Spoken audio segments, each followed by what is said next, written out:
Na aula de hoje a gente vai começar a estudar o próximo grupo de composto orgânico, que são as proteínas.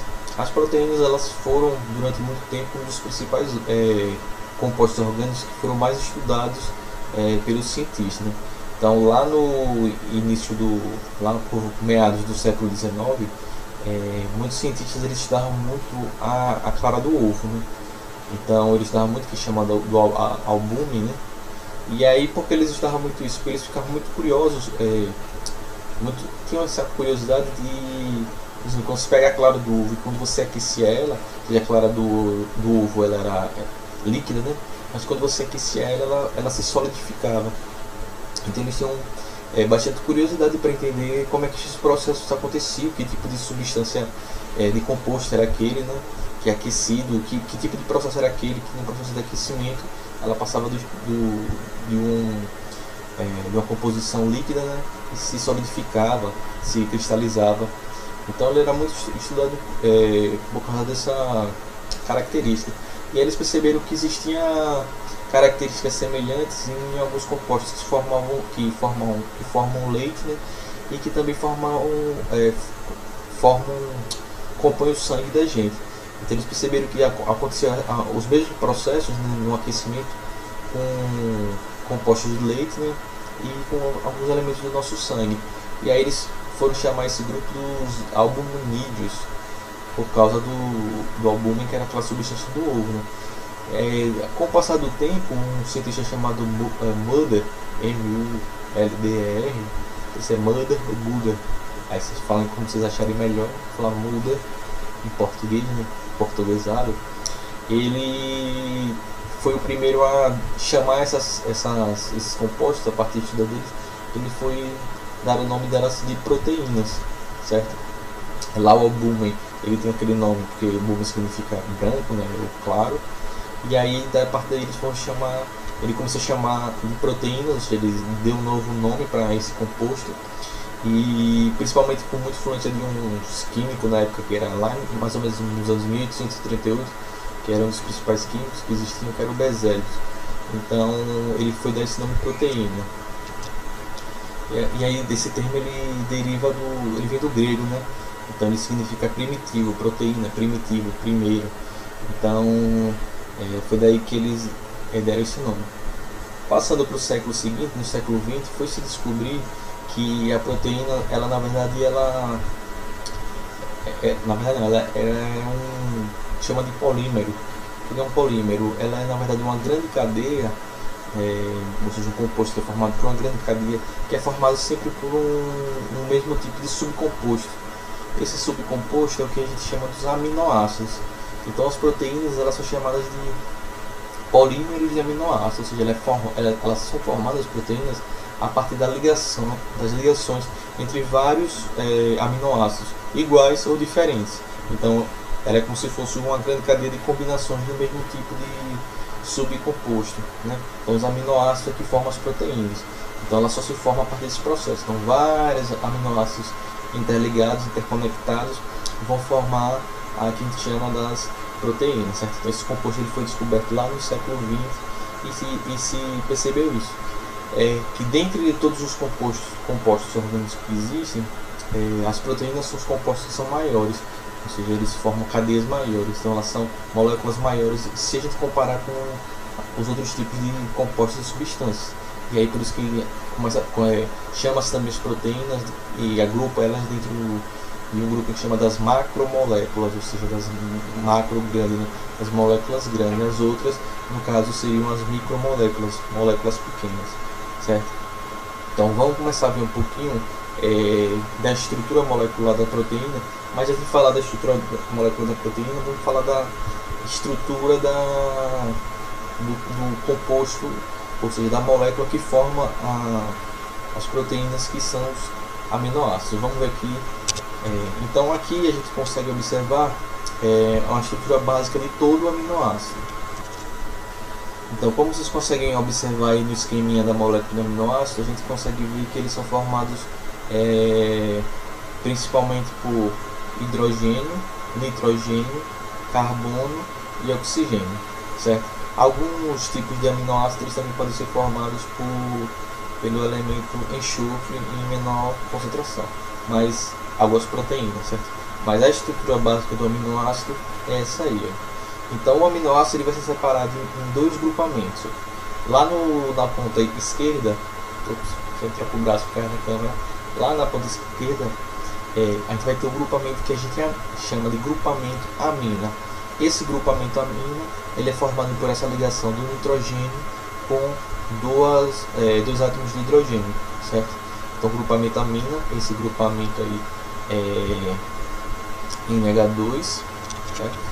Então a gente tem esse grupamento para formar o aminoácido e o outro grupamento, esse grupamento que está aqui,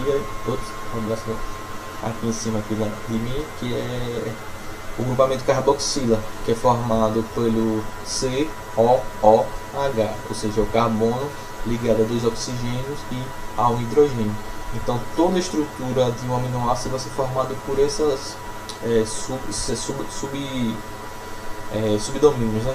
Então o grupamento amina e o grupamento carboxila. Todo aminoácido vai ter essas duas estruturas. Esse carbono que está aí central, ligado a esse hidrogênio, a gente costuma dizer, ele chama ele do carbono alfa, né?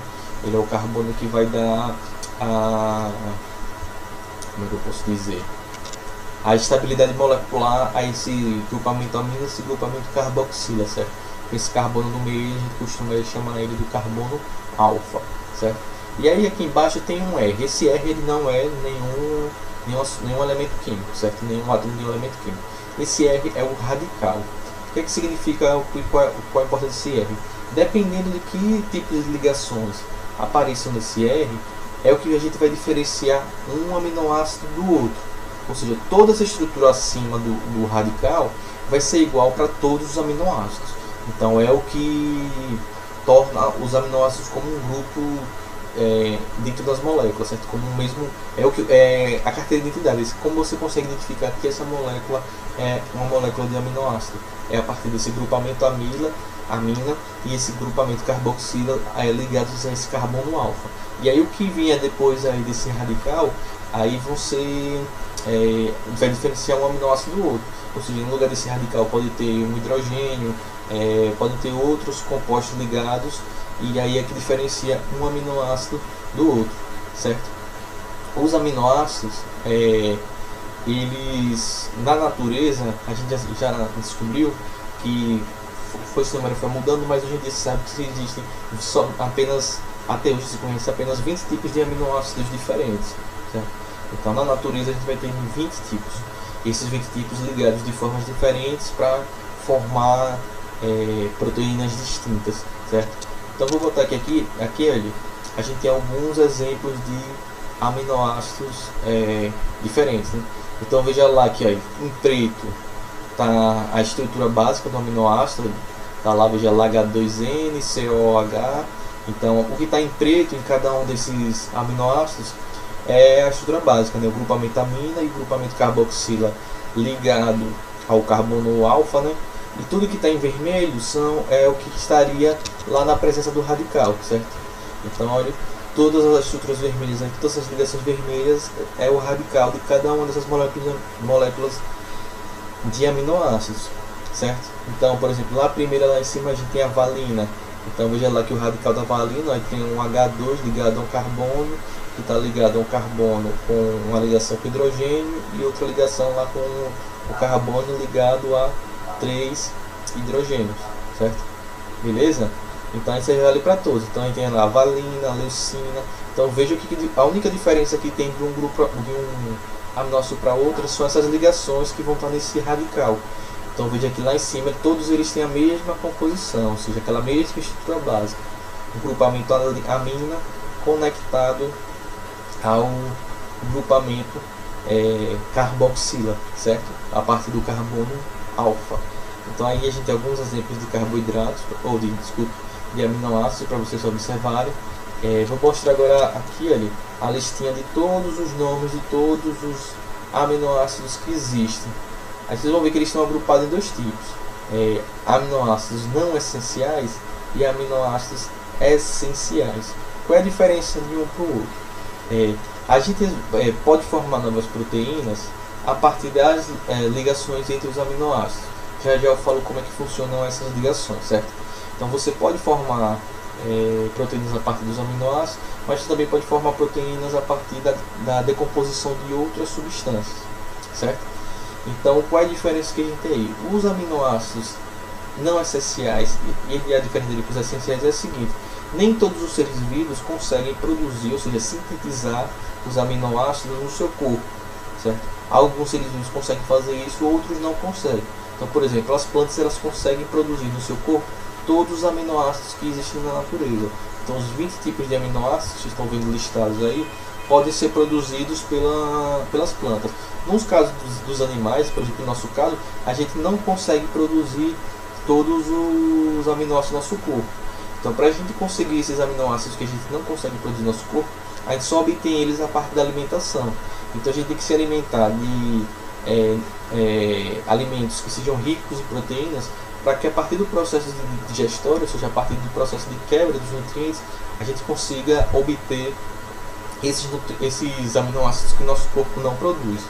Então, os aminoácidos não essenciais são aqueles que nosso corpo ele consegue produzir ele a partir de outras substâncias, certo? A partir de outros compostos. E os aminoácidos essenciais são aqueles que o nosso corpo só consegue obter a partir da alimentação, certo? Então os aminoácidos essenciais são esses 8 que estão aí nessa listinha aí, que é a fenilalanina, a valina, o triptofano, a treonina, a lisina, a leucina, isoleucina e metionina.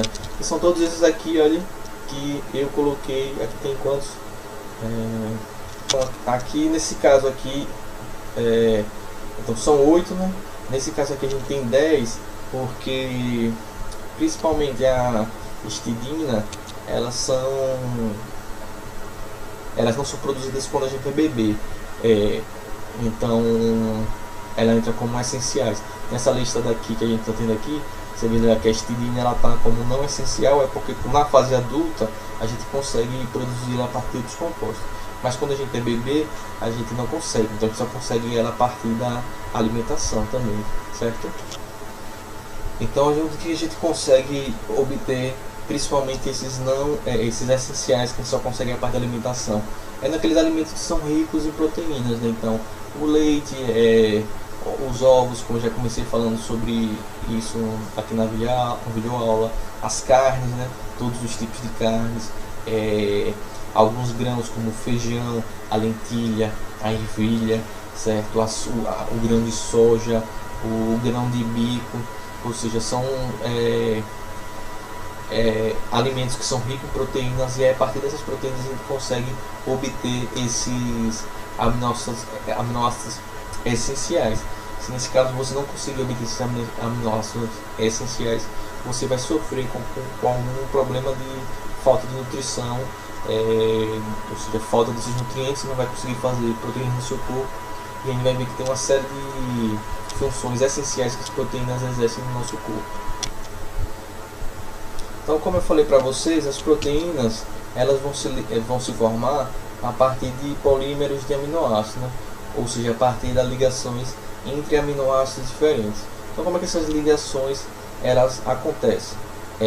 Então veja lá que nesse esquema que eu botei para vocês, olha, a gente tem o aminoácido 1 e o aminoácido 2, eles vão se ligar para formar uma cadeia de um polímero, né, uma proteína, uma cadeia peptídica, certo? O que é essa cadeia peptídica?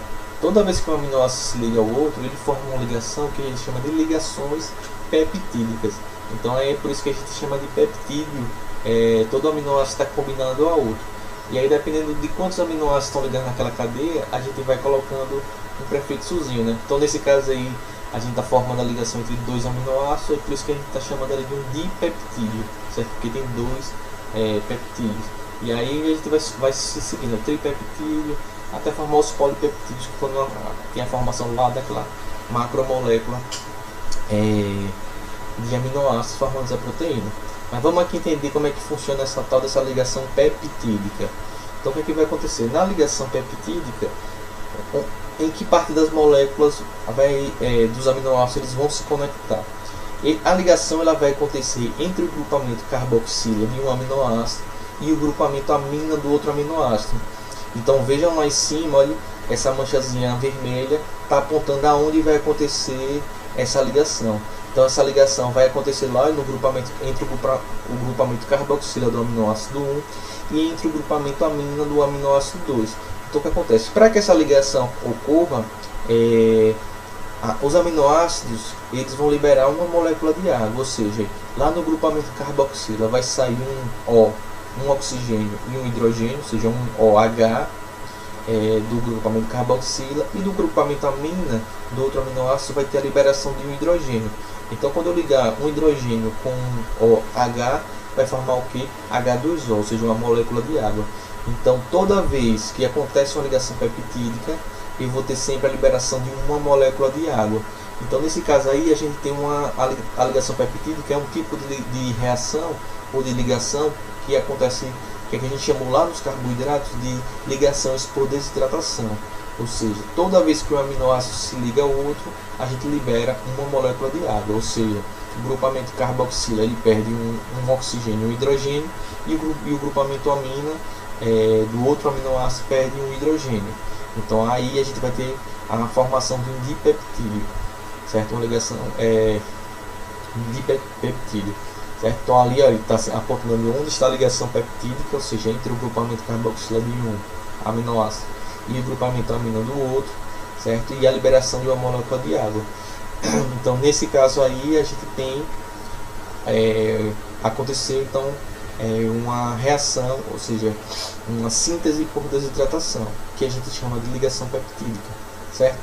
Espero que vocês tenham conseguido entender essa partezinha aí. Então essa ligação aí é uma ligação específica entre os aminoácidos. Então nesse caso aí a gente chama de ligação peptídica. Então no caso dá para me perguntar que tipo, a ligação peptídica é uma ligação por hidrólise ou por desidratação. Aí você sabe o que é por desidratação, porque libera uma molécula de água. Então aí quando um próximo aminoácido se ligar a esse dipeptídeo para formar um tripeptídeo, ele vai fazer o que? O grupamento carboxila de um vai se ligar com o grupamento amina desse terceiro aminoácido, vai liberar uma molécula de água e vai fazer uma nova ligação peptídica.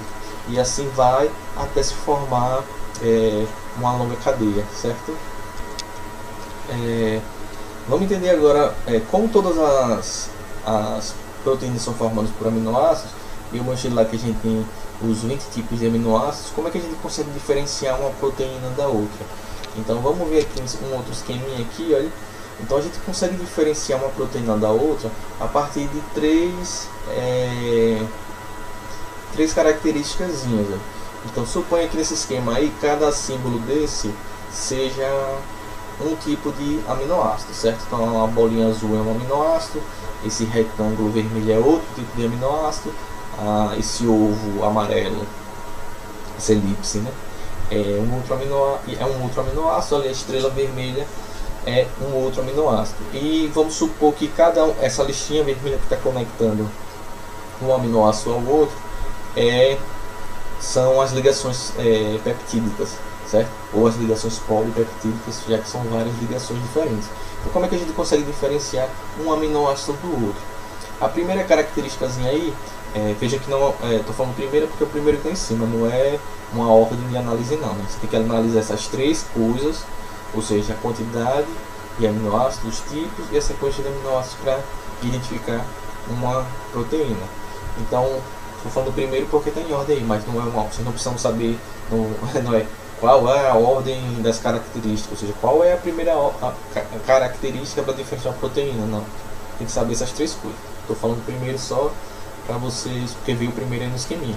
Então a primeira característica que a gente pode observar para diferenciar uma proteína da outra é a quantidade de aminoácidos na cadeia. Ou seja, se você tem uma proteína que apresenta 3 aminoácidos em sua cadeia e você tem uma outra proteína que tem 4 aminoácidos na sua cadeia, você já sabe com certeza que ali são proteínas diferentes. Então você tem uma proteína com 100 aminoácidos em sua cadeia e outra com 99, você já sabe com certeza que ela se trata de proteínas diferentes. Então a primeira característica que tem aí, que a gente consegue diferenciar um tipo de proteína da outra, é a quantidade de aminoácidos em sua cadeia polipeptídica, certo? Então, dependendo do valor, se trocou o valor, tem uma com 2, com 3, com 6, com 8, já são proteínas diferentes, elas já vão ter funções diferentes, elas já vão funcionar como estruturas distintas, certo? Agora, se um caso você diz lá que tem uma cadeia, uma proteína com 100 aminoácidos e a outra com também 100 aminoácidos, aí você já não consegue diferenciar, já que elas têm a mesma quantidade. Então você pode observar os tipos de aminoácidos que ela tem. Então, se os tipos são diferentes, então você já sabe que elas são proteínas diferentes, certo? Então, as duas têm 100 aminoácidos, mais uma é formada por aminoácidos de 3 tipos diferentes, ligados de forma diferente, e o outro tem 4 proteínas, ou seja, o que eu quero dizer, você pode ter tudo igualzinho, mas se um tiver um aminoácido diferente do outro, você já difere. Então a gente pode diferir uma proteína da outra pela quantidade de aminoácidos em sua cadeia, a gente pode diferir também pelos tipos de aminoácidos que tem naquela cadeia. Se você tem proteínas que têm a mesma quantidade de aminoácidos, mas elas têm tipos de aminoácidos diferentes, formam suas cadeias, elas vão ser proteínas diferentes, elas muito provavelmente vão ter funções diferentes, certo? E a terceira característica que a gente pode observar para diferenciar uma proteína da outra é a sequência dos aminoácidos, ou seja, a ordem que os aminoácidos aparecem na cadeia polipeptídica, ou seja, na cadeia proteica. Então, se vocês observarem aí no esqueminha, olhe a primeira proteína lá que está na quantidade e a proteína que está ali na característica de sequência, veja que elas têm os mesmos tipos de aminoácidos. Ele tem um aminoácido, a bola azul, a elipse amarela e o retângulo vermelho. Tá nos dois tipos. Então, lá na primeira da quantidade e na última da sequência. Então, veja que elas têm os mesmos tipos de aminoácidos, certo? Círculo azul, retângulo vermelho, elipse amarelo. Elas têm a mesma quantidade de aminoácidos, 4 aminoácidos. Então, nossa primeira proteína ali tem 4 aminoácidos e nossa última proteína também tem 4 aminoácidos. Então, como é que eu vou diferenciar elas? A ordem dos aminoácidos. Então, a sequência em que os aminoácidos se apresentam na cadeia difere uma proteína da outra, certo? Então, lá na primeira a gente tem vou falar pelas cores, né? O azul, vermelho, amarelo e azul de novo. Na última a gente tem azul, amarelo, azul, vermelho. É a mesma quantidade de aminoácidos, são os mesmos tipos de aminoácidos, mas trocou a ordem. Trocou a ordem dos aminoácidos na cadeia, já se trata de outra proteína, certo? Então você pode ter uma proteína com a mesma quantidade de aminoácidos, você pode ter uma proteína com os mesmos tipos de aminoácidos, mas se você trocou a ordem de um aminoácido, às vezes só um, certo? Então você trocou a ordem de um, então ele tem lá aquela proteína com 100 aminoácidos ligado ao outro. Até a ligação 99 está seguindo toda a mesma ordem de ligações, a mesma ordem de tipo de aminoácidos. Na ligação 100, se você trocou a ordem dos aminoácidos, lá na última ligação está os aminoácidos em ordem diferente, já se trata de proteínas completamente diferentes. Completamente diferentes não, exagero, né? Já se trata de proteínas diferentes. Então, para você diferenciar uma proteína da outra, tem que ter entendimento que elas se diferenciam pela quantidade de aminoácidos na sua cadeia, elas se diferenciam pelos tipos de aminoácidos que formam aquela cadeia, e elas se diferenciam pela sequência de aminoácidos que estão naquela cadeia. Ou seja, se os aminoácidos eles têm sua sequência diferente, ou seja, se ele difere da sua sequência, então aí eles também vão se tratar de proteínas distintas. Então são essas três coisas combinadas que vocês precisam observar para saber se uma proteína é igual a outra ou se elas são diferentes. Por último aqui, para a gente encerrar essa primeira parte sobre proteínas, vamos falar um pouquinho sobre a estrutura das proteínas, né? Então as proteínas elas podem apresentar 4 níveis de estruturas diferentes, certo? A primeira estrutura que a gente tem aqui é a que a gente chama da estrutura primária. A estrutura primária ela se refere exclusivamente à ordem em que se apresentam os aminoácidos na cadeia polipeptídica, certo? Então a estrutura primária vai ser a ordem. Então, quem é o primeiro aminoácido, quem é o segundo, quem é o terceiro, e por aí vai, como vocês conseguem observar no esquema aí. Então, dependendo da ordem que se apresenta os aminoácidos na cadeia polipeptídica e da proteína, se trata da estrutura primária. Basta você alterar ou retirar ou trocar a ordem de um desses aminoácidos, que aquela proteína ela perde completamente ou altera completamente a sua função. Em alguns casos até pode ocorrer processo de desenvolvimento de doenças nas pessoas. Em alguns casos as pessoas podem levar até a pessoa à morte, uma morte precoce, apenas um processo que leva a modificação da ordem de um aminoácido e você perde completamente aquela função daquela proteína.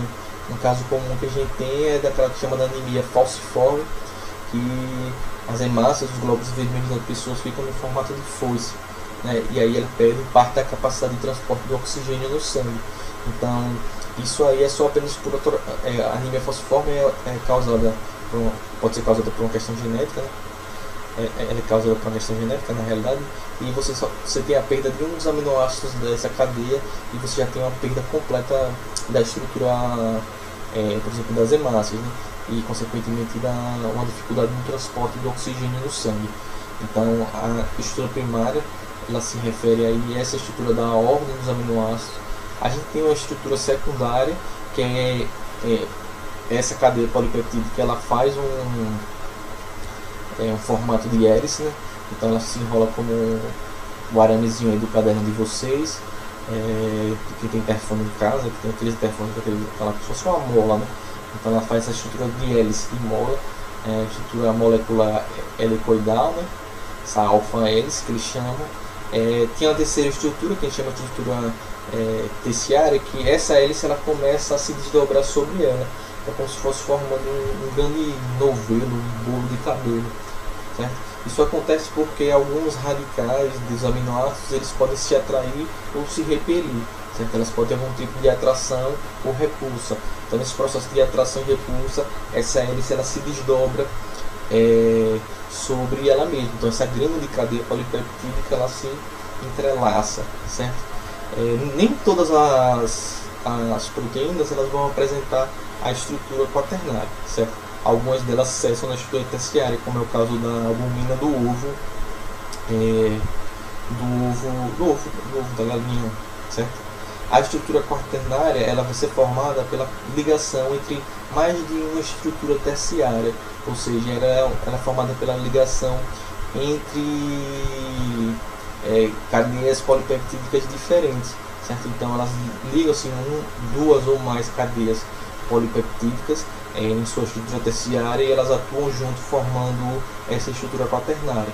A gente tem um exemplo é a insulina, né? Então a insulina ela é uma proteína que vai servir para controlar as taxas de glicose no sangue, de carboidrato e glicose no sangue.